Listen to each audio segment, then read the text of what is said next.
C'est une des réformes les plus hostiles à l'égard des pauvres depuis qu'Emmanuel Macron est arrivé au pouvoir. La réforme du RSA, dite la réforme plein emploi, qui vient d'être définitivement adoptée à l'Assemblée nationale. L'objectif de ce texte, c'est d'obtenir un taux de chômage à 5% d'ici 2027. Ce nouveau contrat permettra de proposer un accompagnement intensif et personnalisé.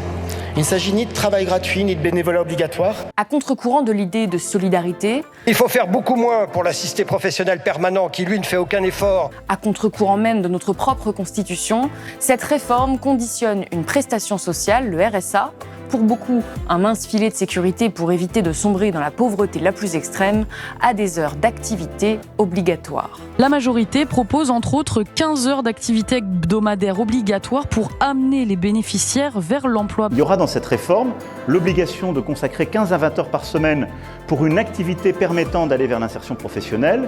Dans quel contexte intellectuel cette réforme s'inscrit-elle ? Sommes-nous devenus allergiques au travail ? Ça vient stigmatiser justement et renforcer cette image des fainéants sur leur canapé. Et ça, c'est inacceptable. Ne parlez pas de travail, vous ne connaissez pas. Pourquoi marque-t-elle un tournant majeur dans l'approche politique de la pauvreté ? Quelles sont les potentielles conséquences de cette loi ? Quand ils vont se retrouver suspendus de cette allocation qui est le minimum vital, qu'est-ce qui va se passer ? Ils vont aller où, ces gens ? Ils vont aller gonfler les rangs des banques alimentaires ? Que vont-ils devenir ? Et surtout, comment pourrions-nous faire autrement ? C'est à toutes ces questions qu'on va essayer de répondre dans cette nouvelle émission économique pour Blest.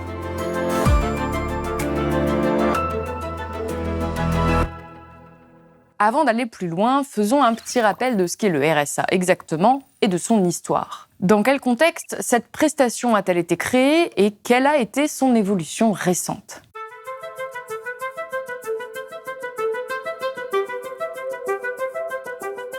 Le RSA est né pour lutter contre la pauvreté. Malgré le système de protection sociale mis en place après la Seconde Guerre mondiale, à la fin des 30 Glorieuses, de nouvelles formes de pauvreté sont apparues en France qu'il a fallu pallier. Dans un contexte de chômage de masse, c'est le gouvernement de Michel Rocard qui met en place le RMI, le revenu minimum d'insertion, en 1988, pour créer un rempart face à la pauvreté. L'espoir, c'est aussi permettre à ceux qui sont les plus durement frappés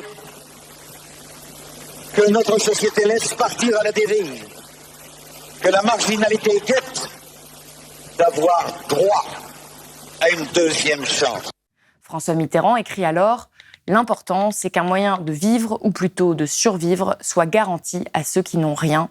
C'est la condition de leur réinsertion sociale. » À l'époque, les députés votent à l'unanimité pour le texte. Alors, chose rare, le revenu minimum d'insertion est voté à l'unanimité. Il y a consensus, tout le monde est d'accord pour voter le texte, y compris le RPR. Mais 3 mois après son lancement, le dispositif compte déjà beaucoup plus de bénéficiaires que prévu, soit 200 000 personnes. À ce moment, le RMI constitue une petite révolution puisque pour la première fois, l'État reconnaît la nécessité de créer un filet de sécurité pour tous ceux qui ne rentrent pas dans les mécanismes d'indemnisation du chômage ou du minimum vieillesse par exemple. Pendant 2 décennies, le nombre de bénéficiaires ne cessera de croître. Il est arrivé au RMI une catastrophe, c'est que le chômage a continué à augmenter.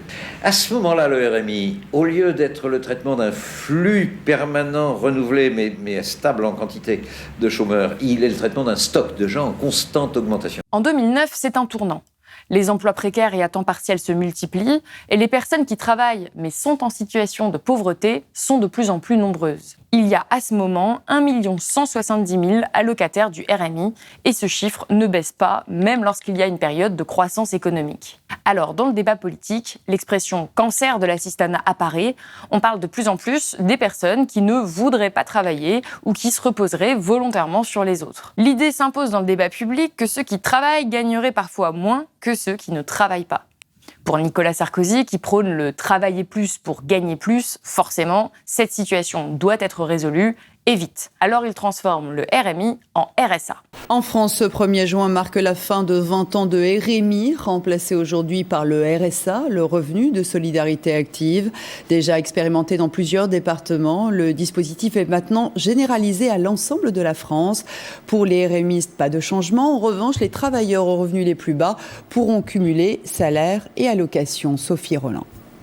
Le nombre de personnes pouvant toucher les prestations s'élargit alors. Pour bénéficier du revenu de solidarité active depuis, il faut donc avoir peu ou pas de ressources, avoir plus de 25 ans, sauf quelques exceptions, être français ou citoyen européen, ou avoir un titre de séjour depuis plus de 5 ans. Et on le voit très clairement sur ce graphique, le nombre de bénéficiaires a continué à augmenter, que ce soit avant ou après cette réforme du RSA. Mais la réforme de 2009 a constitué un tournant idéologique dans sa perception, car le RSA a alors remplacé l'allocation parent isolé et plusieurs aides forfaitaires, comme la prime de retour à l'emploi. Les travailleurs pauvres, soit ceux touchant moins de 880 € par mois, pouvaient désormais toucher le RSA eux aussi. L'objectif, c'était, et c'est toujours, d'inciter au travail. Cette prestation a changé la philosophie, puisqu'il ne s'agit plus simplement d'un filet de sécurité pour lutter contre la pauvreté, mais d'une prestation censée favoriser la réinsertion professionnelle qui est censée lutter contre la pauvreté. Si cette idée a existé dès la naissance du RMI, qui comprenait déjà le mot insertion, elle a fortement été accentuée par cette réforme. Début 2022, la Cour des comptes a sorti un rapport sur le RSA. Il affirme qu'un bénéficiaire sur 6 touche le RSA depuis plus de 10 ans, et parmi les groupes d'allocataires qui ont été suivis sur 7 ans, seulement 34% d'entre eux sont sortis du dispositif et ont aujourd'hui un emploi. Bref, ce que nous dit ce document, c'est que toucher le RSA, c'est un rempart efficace contre la grande pauvreté, mais ça ne favorise pas l'insertion professionnelle. Donc la promesse de Nicolas Sarkozy n'est pas remplie, et la logique d'Emmanuel Macron et du gouvernement, c'est de changer cet état de fait avec une nouvelle réforme.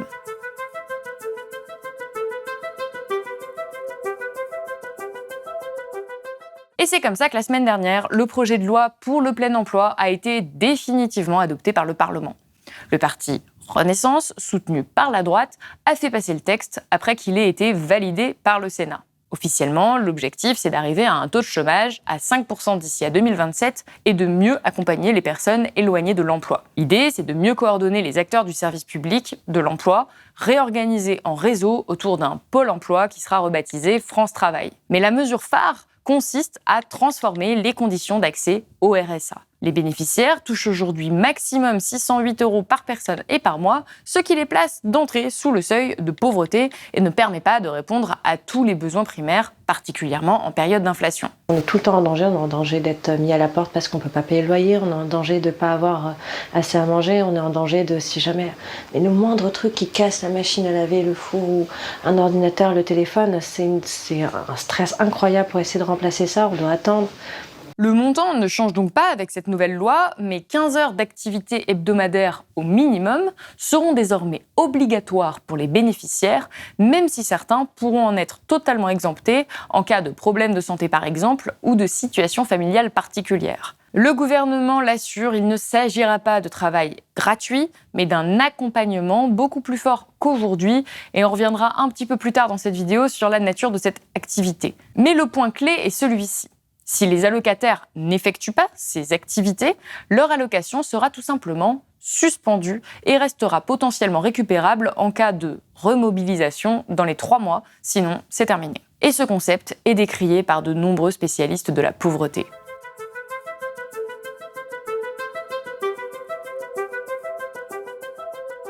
Contrairement à ce que laissent penser certains débats, le RSA est déjà soumis à certaines conditions. Il existe déjà des contrôles et des sanctions dans le cas où les bénéficiaires ne respecteraient pas les démarches d'insertion professionnelle ou sociale. Certains départements sont même allés encore plus loin et avant cette loi. Depuis 2016, si vous habitez dans le Haut-Rhin, par exemple, il vous faut effectuer 7 heures de bénévolat par semaine si vous voulez toucher le RSA. Il y a passé 1 mois et demi à arpenter les rues de Thann et Vieux-Thann pour recenser les commerces, les artisans et les locaux vacants pour le compte de l'association des enseignes du Pays Turdolaire. Un travail que Patrice a effectué en bénévole dans le cadre de son RSA.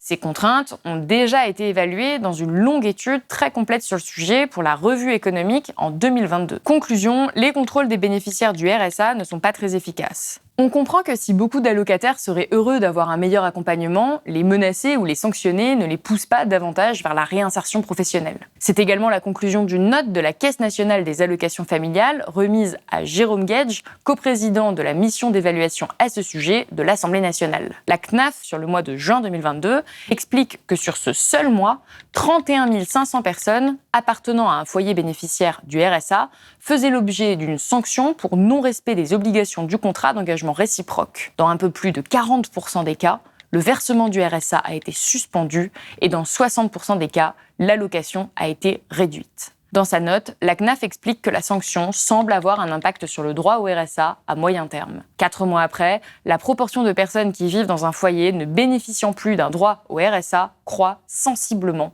passant de 1% en juin 2022 à 47% en octobre 2022. Comme le souligne cet article des Décodeurs du Monde, il est difficile de savoir très exactement, avec une fiabilité totale, si le nombre de bénéficiaires baissent parce qu'ils ont trouvé du travail ou s'ils se sont découragés, mais les chercheurs estiment plus vraisemblable que ces contrôles découragent les allocataires et accroissent le non-recours. Selon l'économiste spécialiste de cette question Rémi Le Gall, a priori, la grande majorité de ces personnes a de véritables difficultés à retourner vers le marché du travail. Les sanctions sont plutôt un signal de méfiance de l'institution envers leur situation qui les conduit à sortir du dispositif qu'un marchepied vers un retour à l'emploi.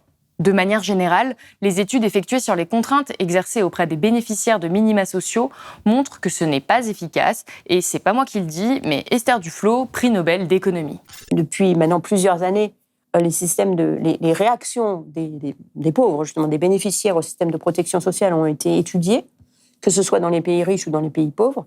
Et universellement, ce qu'on trouve dans tous les contextes, c'est qu'on peut avoir des systèmes de protection sociale très généreux, inconditionnels, et ça ne décourage pas les gens de travailler. Il y a eu toute une série de systèmes qui se sont répandus dans les pays à revenus moyens et pauvres, qui sont des systèmes de transferts sociaux conditionnels, mais pas conditionnels à travailler. C'est conditionnel à envoyer ses enfants à l'école ou à la santé.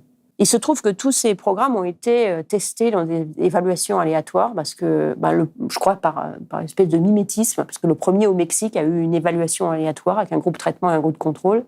Et depuis, tous ont copié, on fait un groupe traitement, un groupe contrôle au début. Et donc, on peut comparer les effets sur l'offre de travail. Est-ce que les gens travaillent plus, travaillent moins ? Et on ne trouve aucune différence entre ceux qui bénéficient et ceux qui ne bénéficient pas. Et tout ça pourquoi ? Pour un peu d'économie. Chaque année, le financement du RSA coûte environ 12 milliards d'euros à l'État français. La France consacre 33,3% de son produit intérieur brut à la protection sociale, soit 834 milliards d'euros par an. Or, le montant moyen du RSA avoisine les 7 000 euros par an et par ménage bénéficiaire, ce qui en fait l'une des aides publiques les moins coûteuses par rapport à son impact social. Ces 12 milliards d'euros ne représentent pas une dépense majeure, surtout si on prend en compte le fait que plus du tiers des personnes qui pourraient obtenir cette aide ne la demandent même pas, et que rien que la fraude aux cotisations sociales s'élève, elle, à environ 10 milliards d'euros par an selon l'IFRAP.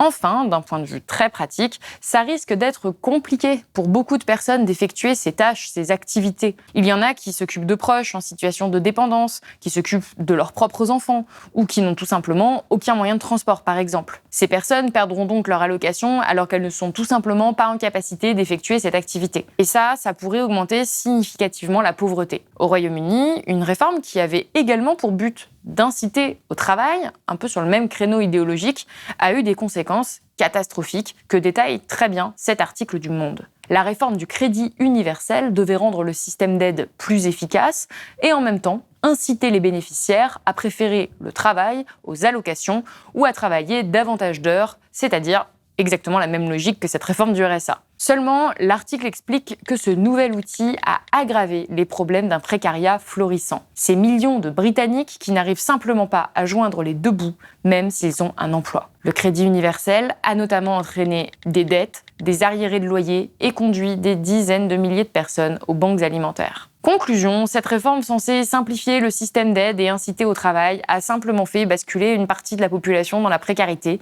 et fragiliser des millions de Britanniques. Un phénomène qui, bien que notre réforme soit différente par plusieurs aspects, pourrait bien se reproduire en France, comme l'explique Clément Viktorovitch sur France Info. en conditionnant le RSA à des heures d'activité. Cette réforme ne se contente pas de subvertir le sens même que nous donnons au mot solidarité.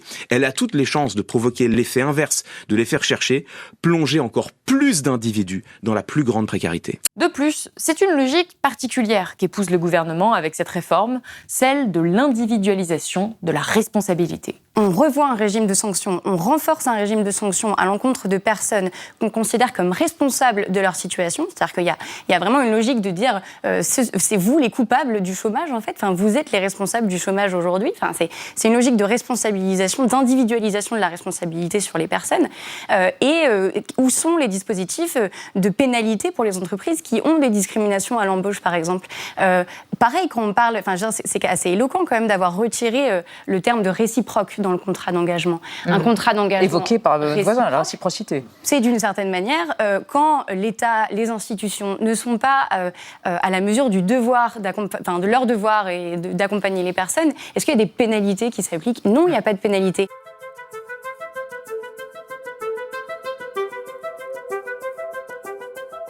Pour comprendre le contexte politique dans lequel s'inscrit cette réforme, je vous conseille vivement la lecture de cet article passionnant d'Alternative économique écrit par Maud Simonet, sociologue et chercheuse au CNRS. Elle nous rappelle que cette idée de conditionnement des aides sociales s'inscrit dans l'histoire internationale du workfare. Le workfare, c'est cette idée de conditionner les aides à du travail qui a été popularisée aux États-Unis par Ronald Reagan dans les années 70. C'est lui qui va commencer à mettre des mesures en place pour conditionner certaines aides de l'État fédéral. Et c'est Bill Clinton qui va permettre l'apogée de l'institutionnalisation de cette idée en faisant passer une loi en 1996 qui introduit le principe d'une contrepartie aux aides sous forme de participation à des programmes d'activités, comme des emplois subventionnés ou non, ou une formation professionnelle. Est-ce que ça ne vous rappellerait pas quelque chose ? Ce que nous explique Maud Simonet, c'est qu'au-delà des États-Unis, cette norme de l'activation des bénéficiaires de l'aide sociale va progressivement se diffuser à la fin du XXe siècle au Royaume-Uni, en Australie, en Allemagne, en Suisse. Loin d'être une innovation, le conditionnement du RSA vient donc plutôt tardivement, mais en lien avec les évolutions plus anciennes du contrôle des chômeurs, ajoutez la France dans le long cortège de pays occidentaux qui ont opéré ce basculement du welfare au workfare au cours des 30 dernières années. Bref, vous l'aurez compris, cette idée de conditionner le RSA, ça ne vient pas de nulle part. On peut ne pas voir cette mesure seulement comme une mesure anti-pauvre, mais aussi une mesure de régulation du marché du travail.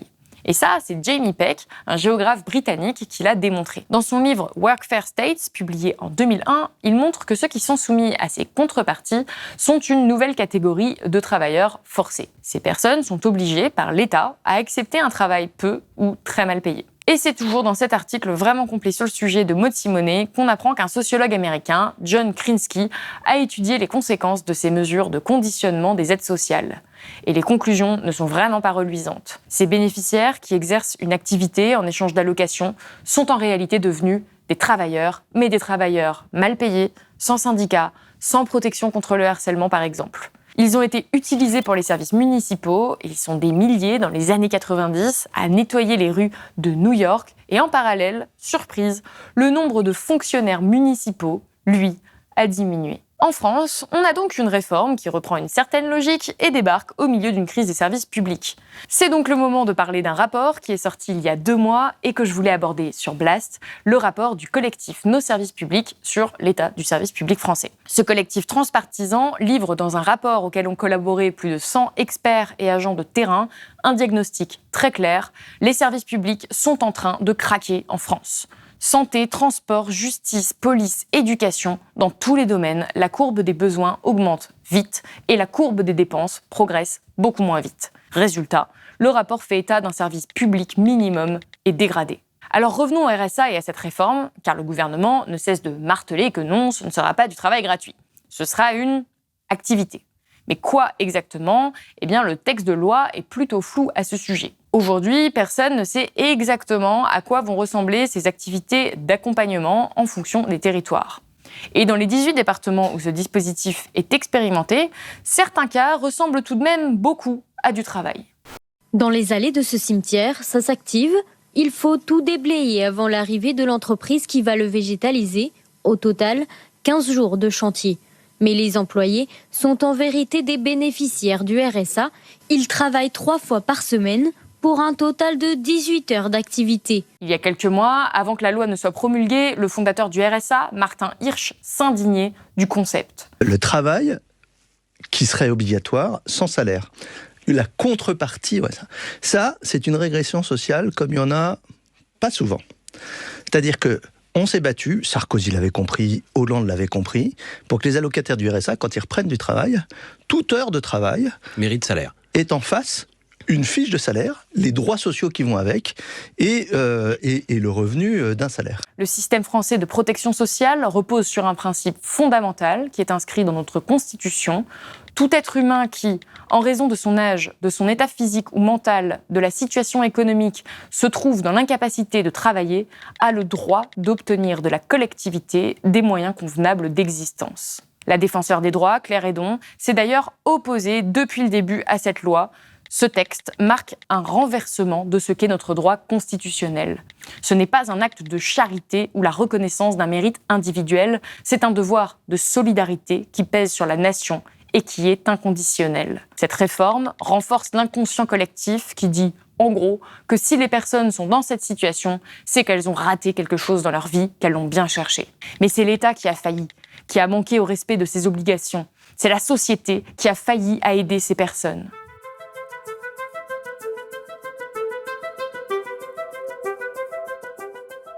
Si cette réforme est passée dans le plus grand des calmes, si elle est même populaire chez une partie des Français, c'est parce que le discours évoquant un assistanat s'est imposé ces dernières années dans l'espace médiatique et politique, l'idée selon laquelle les gens qui ne travaillent pas choisissent cette situation. Tout ce qui va dans le sens de pousser les gens à quitter un assistanat dont la majorité, j'allais dire, ils sont malgré eux. Mais dans une minorité aussi, par moment, a tendance à la trouver pas si inconfortable que ça, va dans le bon sens. Dans le même temps, Monsieur le Premier ministre, nous apprenons que les dépenses d'assistanat, et notamment l'aide médicale d'État, qui permet à des étrangers en situation irrégulière d'accéder à notre système de santé gratuitement, ont-elles explosé. Et cet acharnement à imposer cette parole sur le prétendu assistanat porte ses fruits. Une enquête du Crédoc, publiée en 2018, montre qu'une grande majorité de Français souscrit à l'idée selon laquelle les caisses d'allocation familiale ne contrôlent pas suffisamment les situations des allocataires. Ils étaient plus de 80% en 2018 à partager ce sentiment, contre 64% 20 ans plus tôt. On va donc directement en finir avec ce cliché. La fraude sociale n'est pas la norme, mais l'exception. Et c'est la Cour des comptes qui le dit dans un rapport publié en 2020. Selon elle, le montant cumulé des aides indues représenterait 3,2% des prestations sociales. Pour comprendre comment faire face à l'extrême pauvreté, il est absolument indispensable de sortir de ces discours. Le problème principal, comme nous l'avons déjà expliqué dans de nombreuses émissions à Blast, c'est plutôt la progression de l'extrême pauvreté en France, et le non-recours au RSA est un obstacle à la lutte contre cette extrême pauvreté. Selon l'adresse, 34% des ayants droit n'auraient pas recours à cette prestation, ce qui est colossal. Les causes sont multifactorielles, ça peut être dû à un manque d'informations sur le sujet, à un refus de dépendre d'une aide sociale ou à des démarches administratives complexes ou trop longues. 35% de personnes éligibles au RSA ne le demandent pas. Et ces personnes-là, il faut aussi ne demandent pas parce qu'écoutez, remplissez un dossier de demande de RSA. Vous allez comprendre pourquoi ils ne le demandent pas. 10 pages A4, extrêmement intrusives sur votre vie privée avec des termes invraisemblables, mais vraiment des termes invraisemblables auxquels nous-mêmes, nous ne saurions pas répondre. Donc franchement, pourquoi ils ne le demandent pas ? Voilà. Pourtant, il est indispensable en tant que société que nous nous assurions que ceux qui sont dans le besoin touchent l'aide à laquelle ils ont droit pour répondre aux promesses de fraternité qui sont les nôtres, mais aussi car les coûts sociaux et économiques de la pauvreté sont bien supérieurs aux coûts du RSA. Et forcer les plus pauvres à être en activité ne semble pas vraiment être la solution. En revanche, investir dans l'accompagnement tout en empêchant ces personnes de sombrer dans l'extrême pauvreté semble être une solution, du moins pour la présidente d'ATD Quart Monde. 7 ans après une entrée au RSA, seulement 34% l'ont quitté et ont retrouvé un travail. En bref, il y a une défaillance de l'accompagnement. Mais ça veut dire qu'il n'y a pas assez de professionnels pour accompagner les personnes dans la durée et dans la confiance. Donc pas assez de moyens humains. Pas assez de moyens humains. Vous savez, un chiffre très simple, en France, nous avons un professionnel pour 100 personnes au RSA. Oui. En Allemagne, vous en avez un pour 38. Voilà. Je terminerai avec ces mots de la défenseuse des droits qui font écho à nos autres émissions sur l'augmentation de l'aide alimentaire et le financement des Restos du Cœur. Claire Hédon est catégorique. Pour elle, cette réforme est une catastrophe. Il n'y a plus aucun garde-fou. Et on va continuer à avoir les Restos du Cœur qui disent « on n'arrive pas à faire face tellement il y a de personnes qui viennent ». Non mais franchement, on est revenu au 19e siècle. On finance de la charité. On ne construit plus suffisamment de logements sociaux ou très sociaux depuis 6 ans. Puisqu'il n'y a plus d'accès au logement et que l'on a quand même un minimum de décence et d'humanité, on augmente les places d'hébergement. Et là, on va rayer les gens du RSA et augmenter les distributions alimentaires. Mais quelle est cette société fondée sur la charité et pas sur le droit ? Nous sommes dans une période de régression. C'est la fin de cette émission, elle me tenait particulièrement à cœur, alors j'espère sincèrement qu'elle vous a plu et que vous y avez appris des choses. Et vous ? Que pensez-vous de cette réforme ? Je suis curieuse de savoir si vous en aviez entendu parler avant cette vidéo, donc n'hésitez pas à me le dire en commentaire. Je vous rappelle que Blast est un média indépendant, que nous sommes financés par vous, notre audience, donc si vous le pouvez, n'hésitez pas à faire un don ou à vous abonner sur blast-info.fr et moi je vous dis à bientôt.